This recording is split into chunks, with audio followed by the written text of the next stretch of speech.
I think a materialist approach to things is very, very consistent with my experience in Christian social justice. I feel like the deeper I get into anarchist practice, the deeper my faith is getting at the same time. I would hope that, securing means of life for all would be something all people of faith would say, oh yes, that's at the basis of what we believe. Those who are most marginalized know the most about the true, the good, and the beautiful. To me, it's less that I think building class solidarity is a bad thing, as much as it seems like if you don't attend to things like anti-Black racism, that's always going to get in the way of building class solidarity, actually.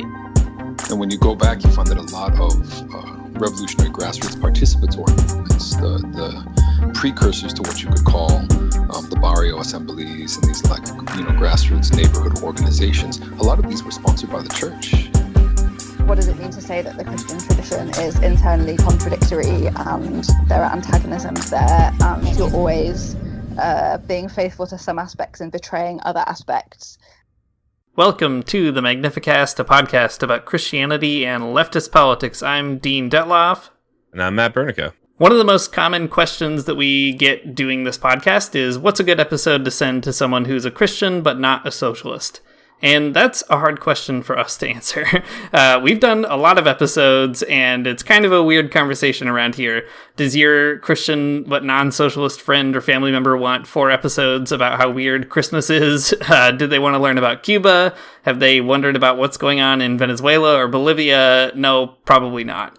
And that's why this time we're going to give you and all your Christian but non-socialist friends or family members an episode to start from. So if this is your first time listening, hello. We hope that we spend your time in a good way. We've done something like 200 episodes or so what better time than now to do an introduction about why Christianity and socialism just make sense together.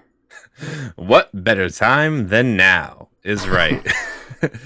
Well, that being said, Christianity has given people a lot of very weird ideas about politics. Just so many strange ones. People, mostly associate Christianity with an extremely conservative brand of politics, and that isn't great. Got a brand problem on our hands, but that has not always been the case. Christianity has oftentimes been a catalyst for all kinds of interesting and anti-capitalist political movements. In the 20th century, for example, Christianity sometimes inspired priests, nuns, and lay people to join socialist movements in the streets and in the jungles of Latin America specifically against governments around the world. For example, the Nicaraguan Revolution was largely carried out by Christians, or Camilo Torres, a Catholic priest from Colombia, joined a revolutionary army to fight for socialism. And even in the United States, Martin Luther King Jr. began to explore socialism as an idea toward the end of his life, and his last speech even was given at a sanitation workers' strike in Memphis. So a person who is certainly maybe not a socialist outright like some of the others that we've talked about, but definitely a person interested in socialism and interested in the movements of the working class.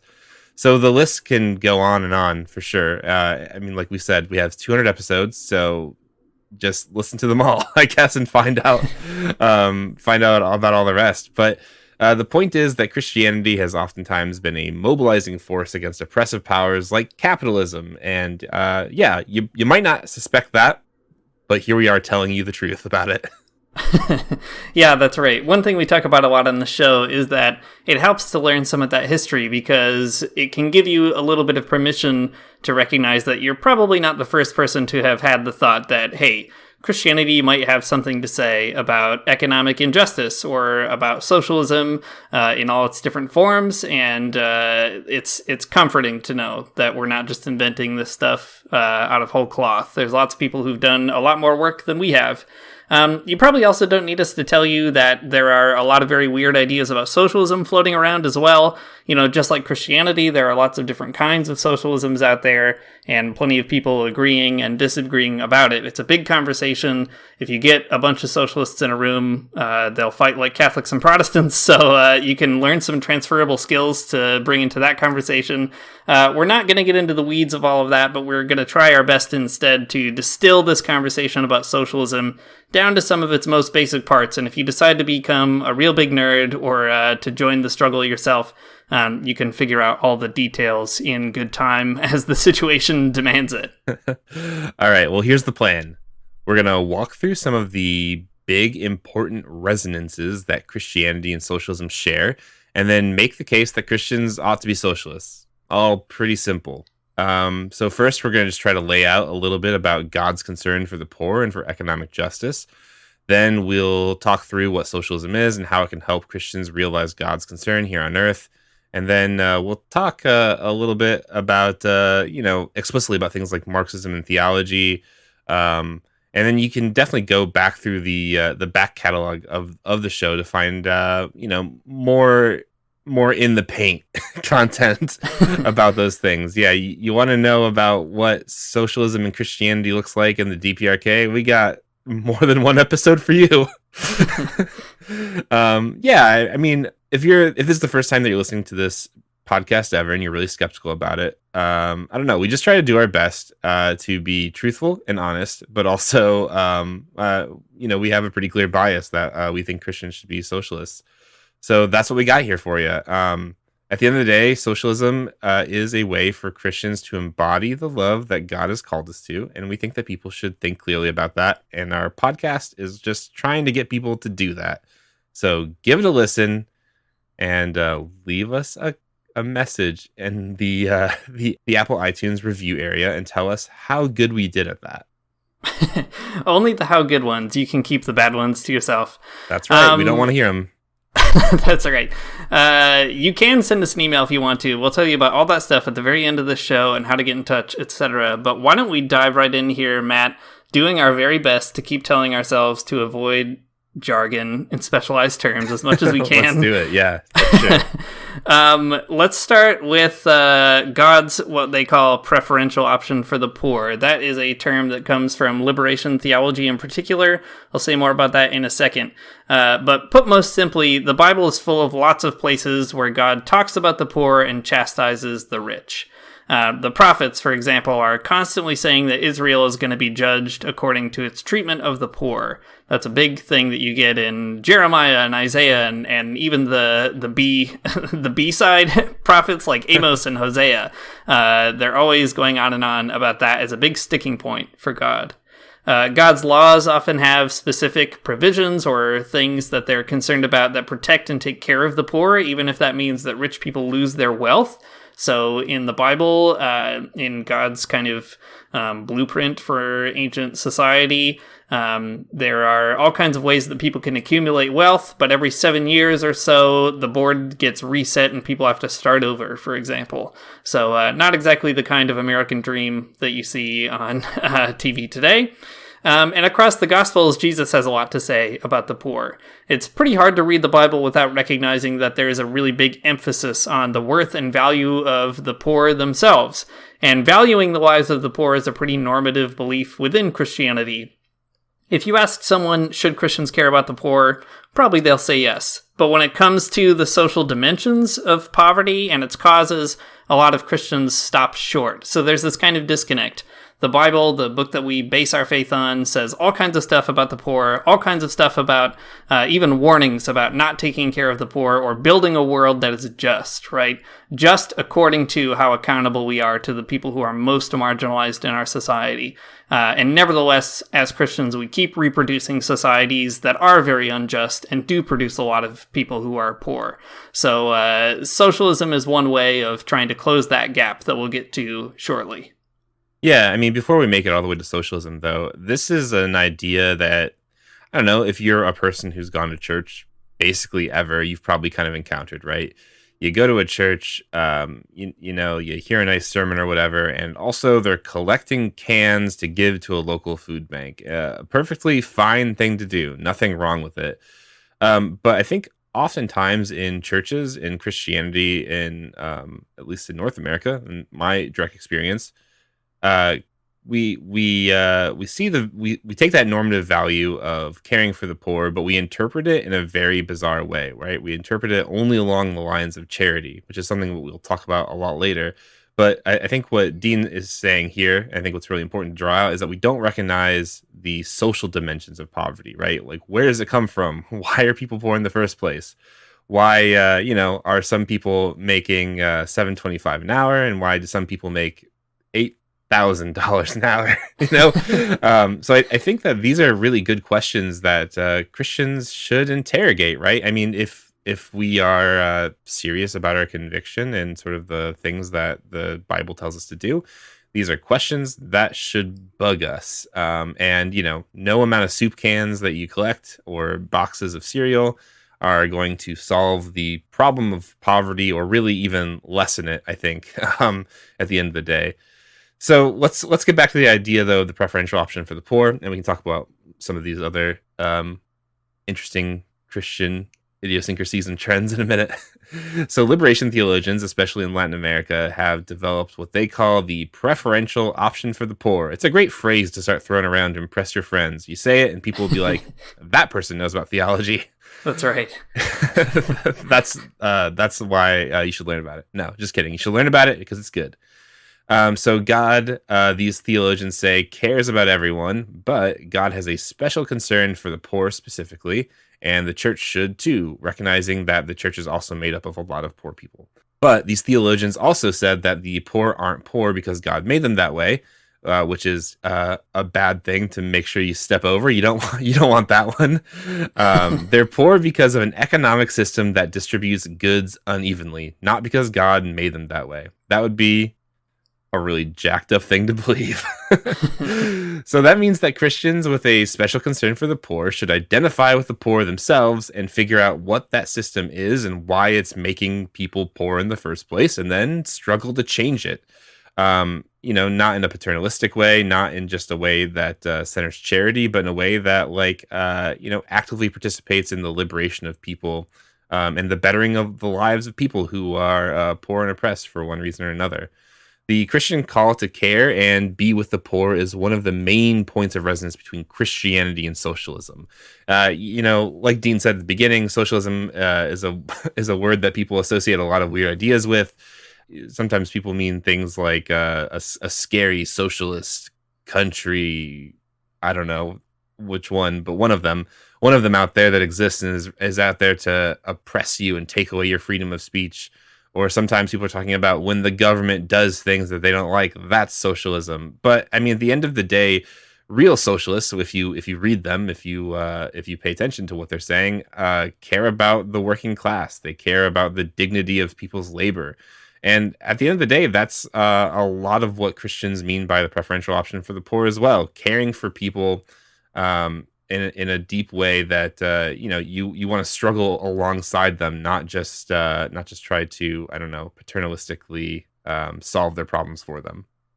Yeah, I think it's worth pausing at this moment to just talk that through a little bit more, right? I said a minute ago that if you ask any average Christian if they should care about the poor, or if Christianity cares about the poor, they would probably say yes. Most people want to say they care for the poor, right? And that's a good impulse. You should want to care for the poor. But one way that we do that sometimes, or we express that, is by holding the poor at arm's length, right? There's the poor out there, and then there's us over here. And the poor out there, they need our help. They need our soup from the soup kitchens. They need a shelter, perhaps. They need maybe even a social safety net or something like that to catch them. Or they just need our kind word or something like that, right? And in our society, they do need all those things, unfortunately. But what the preferential option for the poor encourages us to do is to not hold the poor at arm's length, but to identify ourselves with the struggle of the poor. The poor is a really broad category in liberation theology and in Christian socialism. It means people who are economically poor, for sure. It also means everybody else who's marginalized in some way or other. God has a preference for people who are finding themselves on the margins of a society. Socialists are, of course, very concerned about the economic question in particular, but they're also concerned about those other kinds of marginalizations too. And what this kind of Christianity encourages us to do is sort of say, if Christians really care about the poor like we say that we do, then we need to not only embrace the struggles of the poor as our own struggles, to make ourselves poor as much as we can, to identify ourselves with those struggles, but we also need to work to change society in such a way that, people don't just need our occasional kindness whenever we feel like it. So it's important for Christians to be able to think critically about what we're saying about our own selves and our relationship to the poor. Yeah, I think that's a good way of putting it. Let me tell you an instructive story, a life lesson that I learned. One time, so I grew up in an evangelical church. I was in a very evangelical youth group. And one time we did a mission trip to the inner city. And I don't even really remember what inner city we went to. It was actually out of state, which is bizarre. But we went to this homeless shelter to like volunteer and do this sort of like mission trip kind of thing. If you don't know what a mission trip is, count yourself lucky. Anyways, in this, we went to this homeless shelter. We we did sort of like a pretty wimpy service project, and then we went home. And I think that's such a good it's a good illustration of the way that a lot of churches and a lot of Christians, I think, misplace. They have very good thoughts about caring for the poor, right? I mean, like, we all wanted to go to like sort of make a difference in someone's life and to help people who needed help. I think that our intentions were good for the most part. I mean, I can't speak for everybody in the group. It was a youth group, so I'm sure some people's intentions were bad, but mine were good. Your intentions specifically were great. Yeah, exactly. Mine were good. I can't speak for Kyle's, but mine are great. Anyways, but our like actions were completely misplaced. It's fine to help out at a homeless shelter. That's not an issue. But like traveling over state lines to a different city that I don't live in, to like descend upon them and help them do a weird service project for like a weekend, is nothing, right? That's nothing at all. That's a misplaced action. That's not helping people who are poor. That's not helping people who are oppressed. That's definitely not helping anyone liberate themselves from a system of oppression. That's just like a thing that I've done that kind of makes me feel good. And that way of thinking needs to be defeated within Christianity. It's such a bad thing. And I think that and you can see sort of like the bind, though, right? Christianity has a nice idea about how to help people, or it has a nice idea that helping people is good. And that's great. Let's foster that. But the problem, the bind, is that it doesn't know how to help people. And in that sort of confused state, it ends up doing things that probably, either have a zero net gain on the situation or a negative gain on the situation. All that to say, we have a very bizarre way of thinking about poverty. We have a very bizarre way about thinking about, what it means to be with the poor or among the poor or helping the oppressed. And I think that socialism is a way forward, a way out of that bind that kind of gives us some instruction about how you might actually help people. Yeah, I think that's right. And what you were saying too, Matt, is instructive too, because, so I went to one of these evangelical churches for a while as well, though I grew up Roman Catholic. And one thing that I always take away from that is I think most people who were invested in those projects, at a certain level, their heart was in the right place. Like you said, Matt, their intentions were probably good. But the issues of being in a society like ours, which is arranged in such a way that produces people who are homeless, those kinds of issues just don't enter our consciousness very much. And it makes it hard for Christians to really embody our radical call to care for the poor, because we sort of content ourselves with, with Band-Aids for problems rather than really solving the gaping wound of economic injustice. I think that one way of kind of addressing that inability for Christians to come to terms with that big gaping wound is that we don't often see ourselves as part of a big social whole. We don't think of ourselves necessarily as part of the common good. We probably have communities that we're invested in, our Christian communities, etc. But we don't see that as the primary way we should be thinking about when we vote, let's say, for a politician, or when we think about what's wrong in our societies. And I think that's what socialism is trying to get us to do, is to say, We shouldn't be thinking individually first and foremost. We should be thinking socially, that there is a kind of a social relationship that we're all put into with one another, that we have to honor and affirm and figure out together.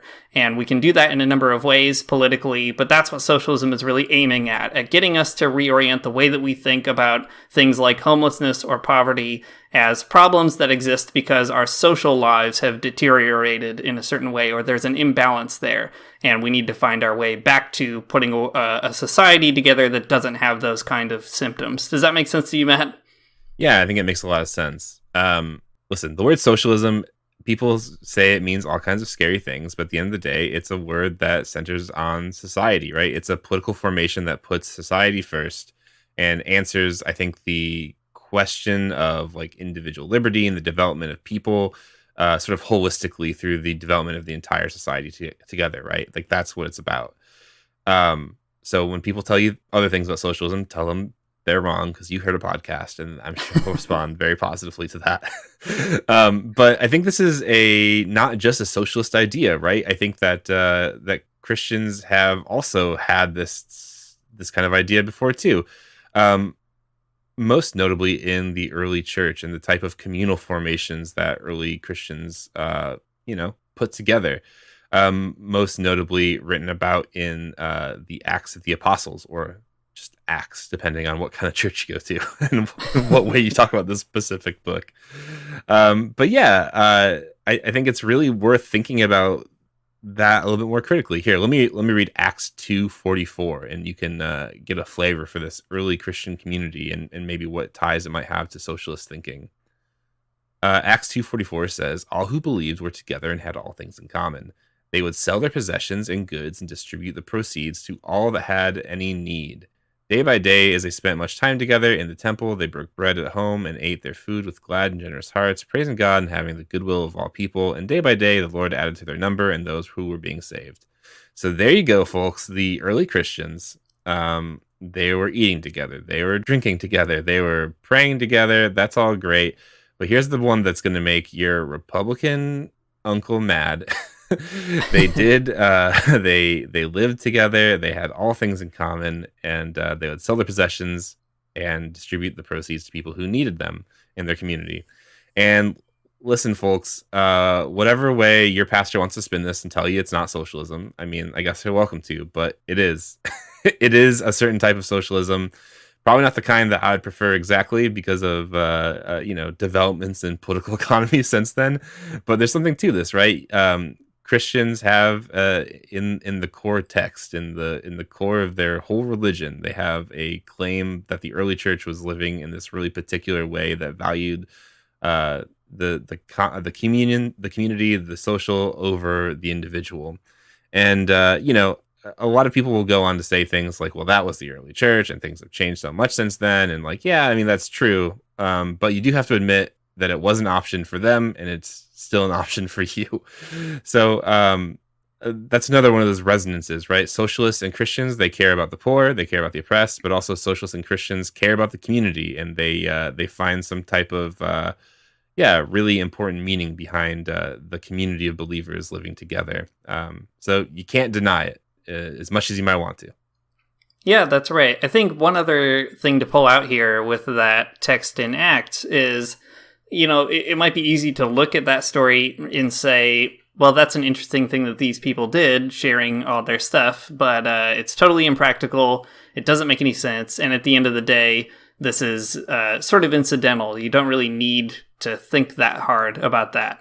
However, I think that there's actually an even more compelling presentation of this early Christian community just a few chapters later in Acts chapter 4, 32 to 35, where it says this: "Now the whole group of those who believed were of one heart and soul, and no one claimed private ownership over any possession, but everything they owned was held in common. With great power the apostles gave their testimony to the resurrection of the Lord Jesus, and great grace was upon them all. There was not a needy person among them, for as many as owned lands or houses sold them and brought the proceeds of what was sold They laid it at the apostles' feet, and it was distributed to each as any had need. Now, this is repeating a little bit what we already heard in Acts chapter 2, which I think is important, right? It's the author of Acts thought it was important to repeat that once again. But the thing that I always find really interesting is that all this kind of radical social practice is also rooted in this profound belief that Jesus resurrected from the dead, right? This isn't just like a liberal thing that, Christianity has secretly just been about socialism all along, and you can kind of get rid of all the other Christian stuff and forget about it. There's this sense in the Bible that it was because these people really believed the message that Jesus gave to them that they felt compelled to live in this alternative way. And I think that's something that we have to sit with, I don't live in a commune right now. I have not sold everything I own and live with all my neighbors in that way. But it's important to see this as a reflection of Christian belief, not just a sort of weird add-on that people decided to do sort of accidentally. Yeah, totally. I mean, we can talk more about that in a minute. I mean, the sort of communal lifestyle of the early church, I think, doesn't map exactly onto the ideal world that socialists imagine or would want to live in or have already built. But there is a certain, there's a resonance between these things. That's the phrase we keep kind of going back to, right? There's a similarity that they kind of do map onto one another. They share some common themes, and I think that's at least a pretty good place to start. I think that, what's really interesting to me, at least about these passages in Acts, is we were just talking about this idea of God's preferential option for the poor. And we were talking, too, about not keeping the poor at arm's length. And I think that's what these passages are showing, right? That there's a way of understanding Christian community that involves everybody all at once and that flattens these kind of economic inequalities. It is a preferential option for whoever had need among them. It's not a preferential option for people's property rights or the things they think they deserved or earned or any of that kind of stuff. It's a preference for who among us has need and who among us has too much, and how can we sort of balance that equation in an important way. And I think that it's important to draw this together, right? The Bible has a real voice for the poor, a critique of the rich, and the way the early Christians responded to that and to the message of Jesus was to form a community that embodies exactly that, that doesn't have a needy person among them and is willing to sort of throw everybody all together in order to achieve that. Dang, when you put it that way, Dean, it sounds like this other phrase I've heard before. From each according to their ability, to each according to their need. Somebody really smart said that, but I can't remember who.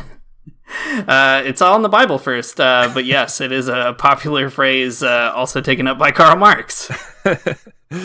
That's right. All right. Well, the imagined listener that we had in mind when we were making this episode is someone who is a Christian, but not a socialist, not convinced yet. And fine. So we've talked a lot about Christianity so far, and hopefully the picture we've painted of that religion is one that you recognize and that makes sense to you. Hopefully you're following us. I guess that's all we're trying to say. But now we should probably talk a little bit about what socialism actually is and what socialism helps Christianity say that Christianity can't say itself. I think that's kind of the important piece. The whole idea here is that Christianity is good, but I think that it needs socialism to, carry out its goals really exactly. So if you're with us so far, then it's clear that Christianity has a important social dimension to it. And I think that that in and of itself is a pretty hot claim, given the tendency for conservative Christians and sort of Christian thought leaders to be cantankerous about social justice warriors and letting social justice lead the church. So lots of angry people about that. But let them be angry, I guess, because I can't look at Christianity as a religion. I can't look at the Bible. I can't look at the Gospels without seeing a serious social dimension to it. And I think if you're honest with yourself, you probably can't either. So to be a Christian means not only that there are normative beliefs about theology, but some normative beliefs about what good politics looks like. Just, at the very basis level, caring for the poor and how you do that, living in a community, those are political questions that we're talking about. And it might not seem like it, but they are. So we also have to recognize, though, that Christianity, while having very good intentions at this social level, right? Like we just said, Christians want to care about the poor. That's a good thing. Christianity itself is a religion, not a social science, not a political theory. It's a religion. So to carry out the political mission of Christianity in the way that we and others have already located it within socialism, and like the preferential option for the poor, you need some kind of overarching tool for political analysis and some kind of general theory of political action as well that that can help you make sense of this all, right? Because otherwise you end up falling short. You end up bringing soup cans and trying to solve poverty through charity when that's just not gonna work, statistically speaking. So that's where socialism all kind of comes into play. Socialism is a really good answer to the ethical dimension of Christianity. Just by and large, it's a way of looking at the world that helps you locate not just like who the poor are, but also why they're poor. Like, what are the large systems keeping them in those systems of oppression and in intergenerational poverty and so on. It's a word that gets tossed around a lot without people really knowing what it means. So here's some of the broad strokes to what socialism is and what it does. So we can start with the very simplest ways of describing it. We've done this a little bit already, but we'll do it some more because why not? Socialism means an equitable distribution of resources and of political power. So in practice, that means that the poor and the oppressed, the people who God has a preferential option for, are empowered to more actively participate in the world. And I think that's a really important way of framing it. Socialism is inherently a democratic project.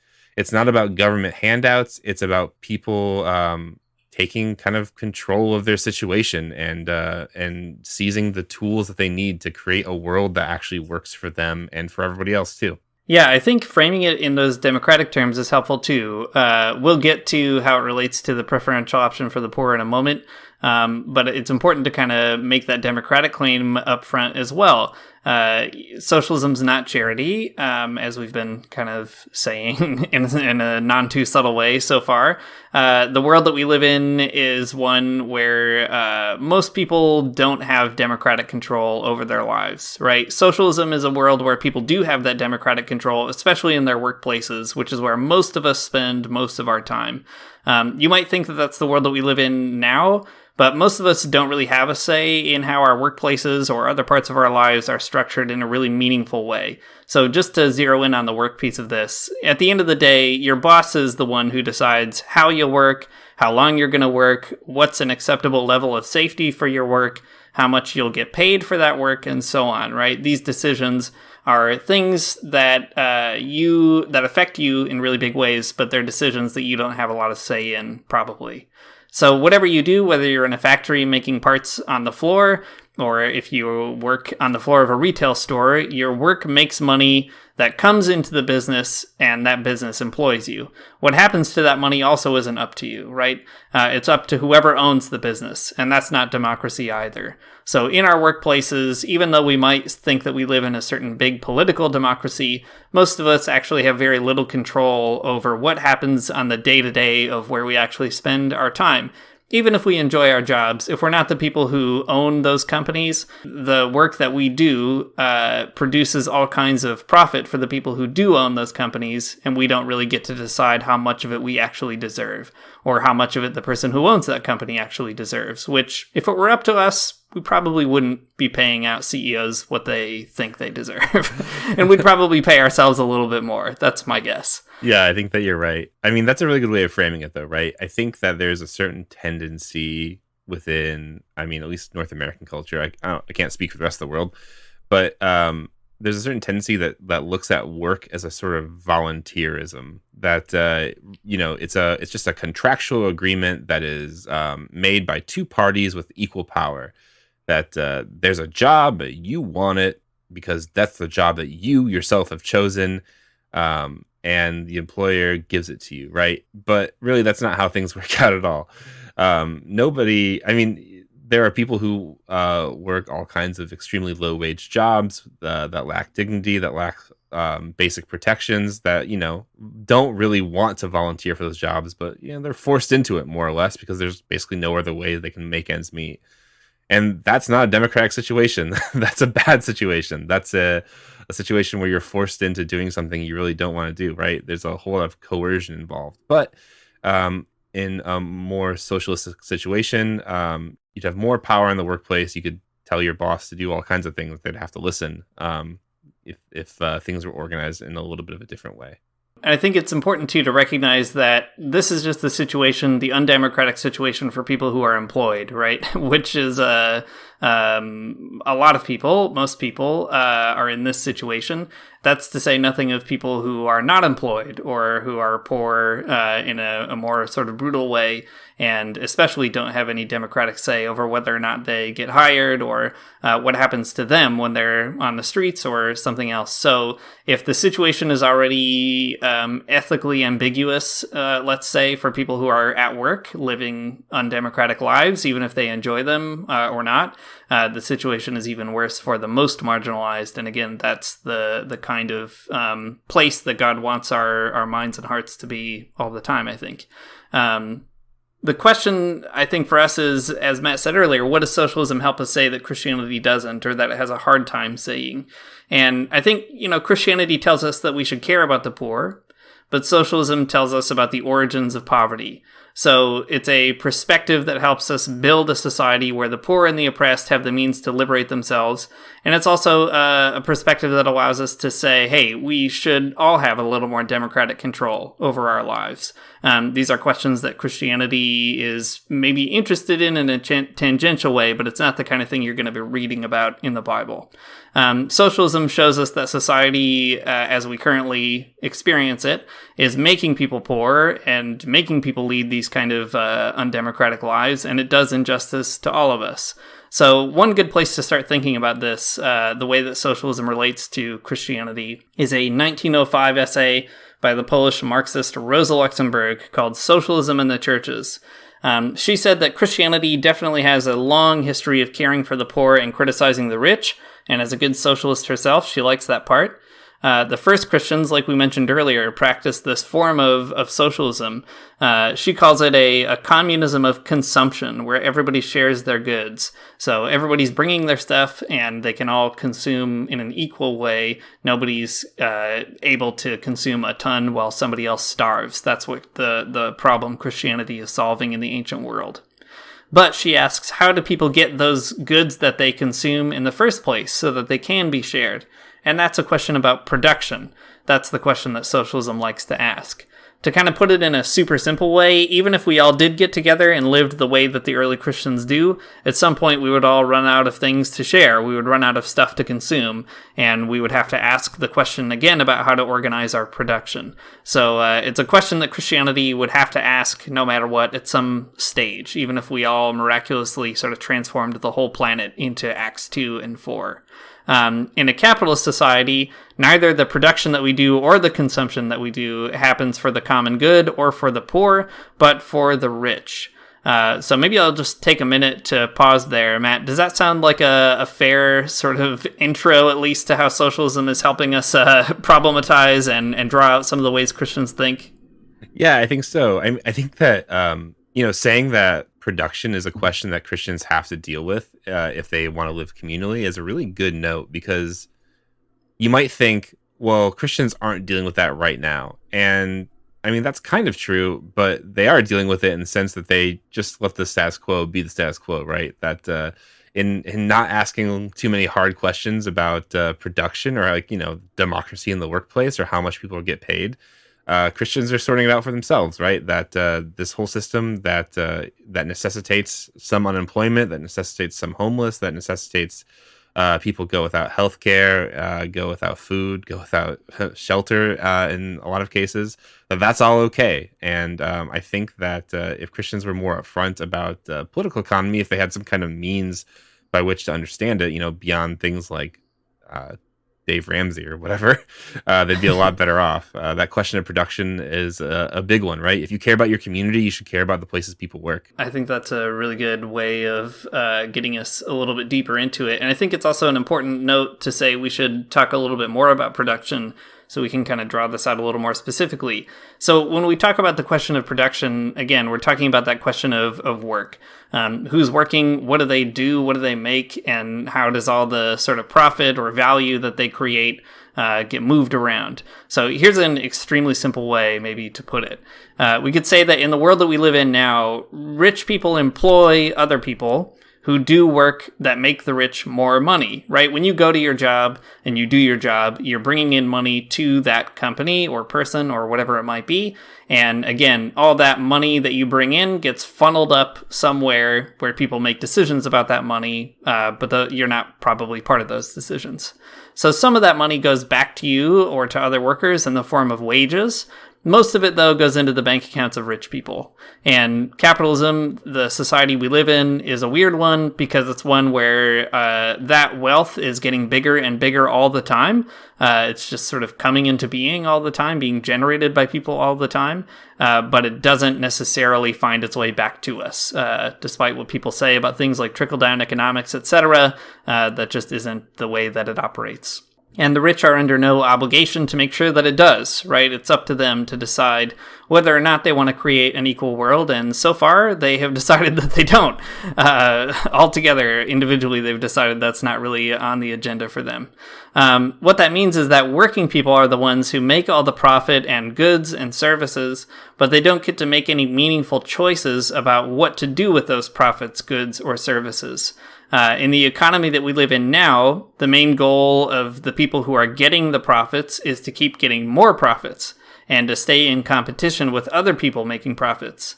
The main goal of working people, on the other hand, is to keep getting a small slice of that pie of profits in the form of wages to survive, and if you don't get those wages, you'll end up poor. So working people are threatened by poverty, and the people in poverty are left to the mercy or the lack of mercy of a competitive and individualistic society that we live in. So this is maybe a complicated way of putting it, but it's important to recognize that for Christians who have that preferential option for the poor, we have to recognize that sort of built into the economy that we live in is this strange way in which people are threatened with poverty, all while other rich people continue to make more and more money. Yeah, this is actually another big point of resonance between Christianity and socialism as well, right? The Gospels are full of these very interesting parables about the rich just storing up their treasures on earth, right? Something that Jesus tells you time and time again to be pretty suspicious of. You store up your treasures on earth. You're not going to get them in heaven, is what Jesus tells you. Listen, he said it, not me. But I think it's actually, as a kid in church, I think those types of things never really clicked in my brain because I would always think like, wait, if I was rich though, I wouldn't just store those things up. I would buy an Xbox. But it's wild because rich people don't even do that. Their bank accounts are lush with money and they're not spending it and not reinvesting it into anything. It just kind of sits there and they acquire more money off of the money they have, and it's a really jacked up system if you think about it, right? So these people are gaining all types of wealth without even doing anything, and that's just the worst. I gotta tell you, take it from Jesus or take it from me, that sucks and I don't like it. All right, the scenario that Dean just laid out about production, right? It's pretty clearly an unjust one. It's a situation that is bad. A lot of people who don't do very much work get a lot of money and make money doing nothing. Or maybe they have a job and that's great for them, but still they make a whole lot of money every year off just the management of their money in a bank account gaining interest or whatever. And all the working people that are struggling to make ends meet, that have to string together two full-time jobs making $7.25 an hour and public assistance or whatever, they can barely pay their rent. And that situation is not just a sort of like vaguely unjust one, but it's also one that is, more or less evil, right? For socialists, we would say that's unjust. Sure, there's all kinds of words that you could describe that in sort of like the secular socialist vocabulary, but Christians in this case can also add something to the conversation, right? Socialism gives us a lot of tools, but so does Christianity. Christianity gives us a real moral way to think about that type of setup, the setup of the basic setup of capitalism. That this situation isn't just like bad. It's not just like an unfortunate set of circumstances, but primarily that this situation is what Christians would call sin. Sin is when you do something against God or your fellow person. You wrong them in some way. And I think that that's exactly what we're seeing here, but it's just a little bit harder for us to see because of our very narrow and individual sort of scope. But when you look at this situation at the very big level, the macro level, right, that there are systems in place that normalize what is otherwise abhorrent, right? If you saw somebody on the street that was just freezing, you would probably try to help them. If you saw someone who was actively starving, you'd probably try to help them. If you saw somebody who was like actively dying of an illness, you would probably want to help them, right? Of course you would. I mean, probably. I don't know. If you wouldn't, then pause this. Our listeners would. They're all good people. That's right. But if you wouldn't, pause this podcast and take a good hard look at yourself and think, what's wrong with me? But anyways, right, in all these individual situations, you would totally help those people. You would want to. It'd be the morally upright thing to do. But at the macro level, for some reason, we find ways to abstract ourselves. We find ways that people without homes, children without food, sick people without healthcare are just business as usual, right? So capitalism helps hide things that are sinful just because they're big, right? The scale of them, they seem so insurmountable. They seem vague. It's hard to kind of name exactly who's at fault for these things, and etc. Right? That is a huge problem. But Christianity gives us a language to talk about that in terms of sin. I think that's really important. Christianity also adds into the conversation, the opposite of sin, what would be reconciliation or forgiveness. And we can also think through that in terms of like a macro level as well, right? If sin is a macro level phenomena, then I guess reconciliation could be as well. So, things like poverty and, the lack of healthcare and homelessness and all kinds of other things that I've already named, they're all big problems, right? And they're caused by a big network of actors that is abstract. Yes, this is true. But the people that are behind them have names and addresses. You can hold them responsible. And what I'm saying here is not like go out and get them or something, but what I'm saying is that socialism and Christianity together can help us pull together a type of vocabulary that is capable of addressing just why these systems of oppression are actually unacceptable and not just sort of like vague happenstances that are unfortunate for some people and great for other people, right? So among other things, like the liberation from sin, that's what Christianity is all about at the end of the day, might at least look like undoing these systems that limit and destroy the lives of the most vulnerable. That's something that morally helps people doing the oppressing too, right? I mean, if you're able to maybe your boss is nice, but not every boss in the world is nice. Some bosses employ people and pay them under the table so they don't have to pay taxes, so they can steal wages. And whether you want to believe it or not, that's a sin. You shouldn't do that. It's bad and it's evil. And not only is that person hurting their workers, but also they're hurting themselves. They're alienating themselves from the people they work with. They're putting themselves at odds with other people and with God. And like, that sucks. If you help people liberate those conditions, the conditions of their oppression, it will inevitably help the people who are doing the oppressing as well. Of course, to them, it probably won't look that way. It'll look like you're taking their money from them, or you're putting, you're doing something mean to them. But actually, it helps. Yeah, I think too. Again, that's such a good point to draw out, that this system forces all people into sinful relationships. It forces especially rich people to oppress and exploit others. You mentioned that your boss might be nice, but other people's bosses are mean. One wild thing, though, about nice bosses is they're also caught up in this story that we were just telling about how the money that comes into a business gets floated upwards to a place where bosses and owners get to decide what to do with that money. You as a worker don't get to decide that, and that is not fair, right? There's something profoundly unjust about that situation. God didn't put those people in a position because they earned it or, are getting a reward by having that kind of power over you. They are in that position because of the way that our economy is set up. So they can be the nicest boss in the world, but still they're in this kind of exploitative relationship with you in a very imbalanced way. To put a sort of fine point on it, here's a passage from James 5 also that kind of adds that Christian moral language to this socialist point. So we can always kind of drive the point home with a biblical text. James 5 says, "Come now, you rich people, weep and wail for the miseries that are coming to you. Your riches have rotted and your clothes are moth-eaten. Your gold and silver have rusted, and their rust will be evidence against you, and it will eat your flesh like fire. You have laid up treasure for the last days." It's a lot of Xboxes. "Listen, the wages of the laborers who mowed your fields, which you kept back by fraud, cry out, and the cries of the harvesters have reached the ears of the Lord of hosts. You have lived on the earth in luxury and in pleasure. You have fattened your hearts in a day of slaughter. You have condemned and murdered the righteous one who does not resist you." And I think it's important to recognize this kind of verse because the Bible itself is saying something about the fate of the rich, right? That they're in trouble just by virtue of the position that they're in.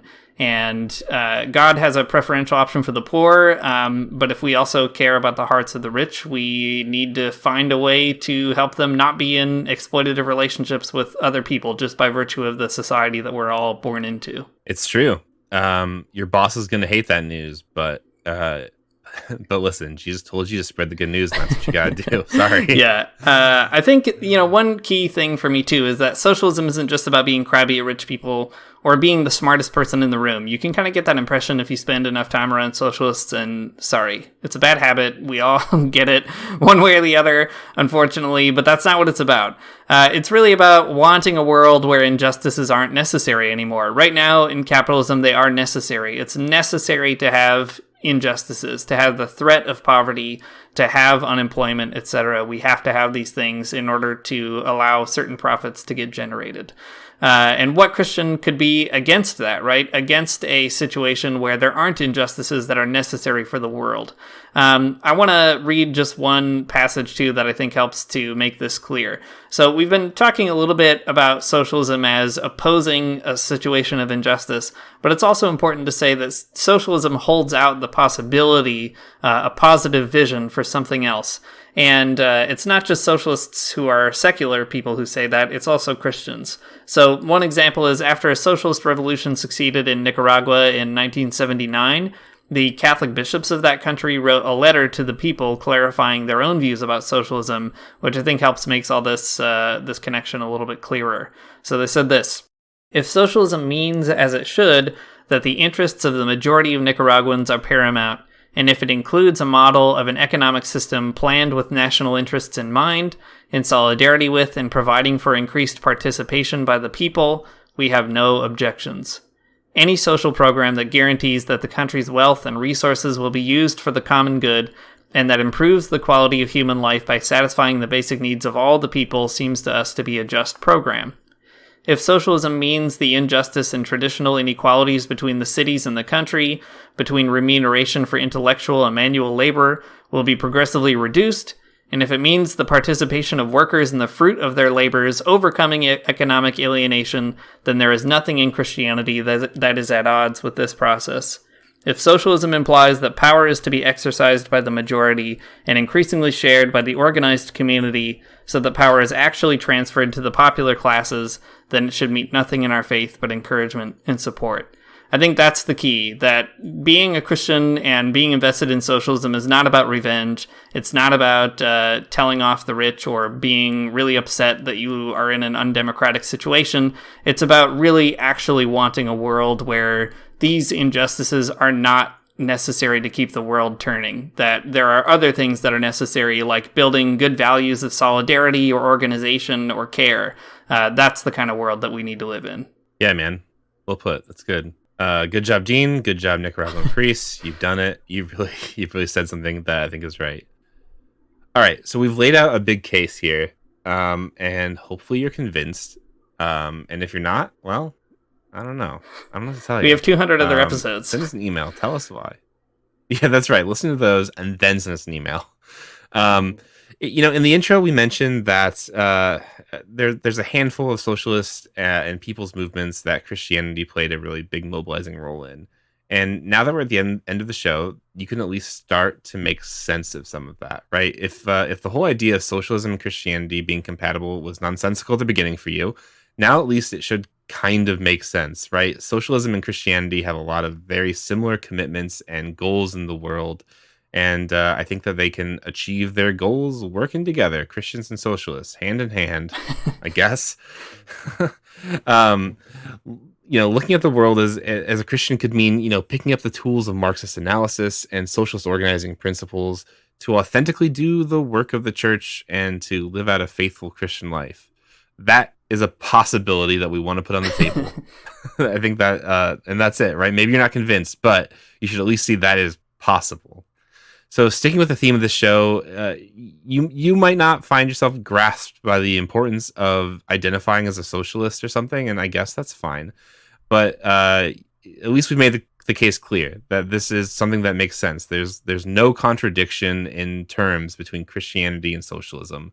Not to say there's no inner conflict that you might find, not to say there's no tensions, but there's no conflict. These two things can exist side by side in people, and they have, and they do, and they will. Yeah, that's right. And, it's important to note at the end here, there's obviously lots more to this conversation, right? What are you supposed to do with the legacy of something like Marxism? How does Christianity and atheism sort of get together or not get together in a socialist movement or a socialist division? How are we supposed to deal with the history of socialism or the history of Christianity, for that matter? These are all questions that are important, right? They're not meaningless, and it's important to sort them out. But we would be absolutely wrong to assume that people haven't done that hard work. There are lots of people who've heard every single question that you've thrown at them at one point or another, and lots of history of people writing, thinking, and acting in ways that show that these things don't have to be contradictory in an ultimate sense, in an important sense, right? Even all the way up to the Catholic bishops of a whole country at a certain point, recognizing that maybe there is a pathway for socialists and Christians to get together. And it's probably difficult to find that path. It takes a lot of work on a lot of people's parts.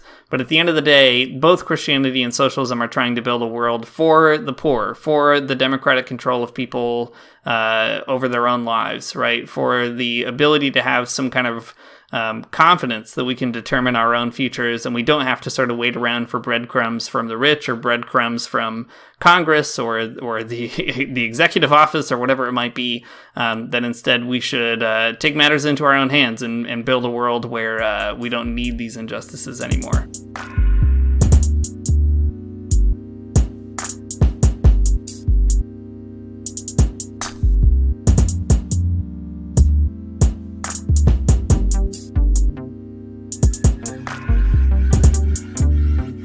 Thanks for listening to the Magnificast. If you like what you heard, you can support us on patreon.com/the Magnificast. If you can't support us financially, that's fine too. Just leave us an iTunes review or an Apple Podcast review. They changed the name of it, and either way, you can give us a review. We'd appreciate it. Cool. Our intro music is by Amaria Armstrong, and our outro music is by The Illogical Spoon, and we'll see you next week.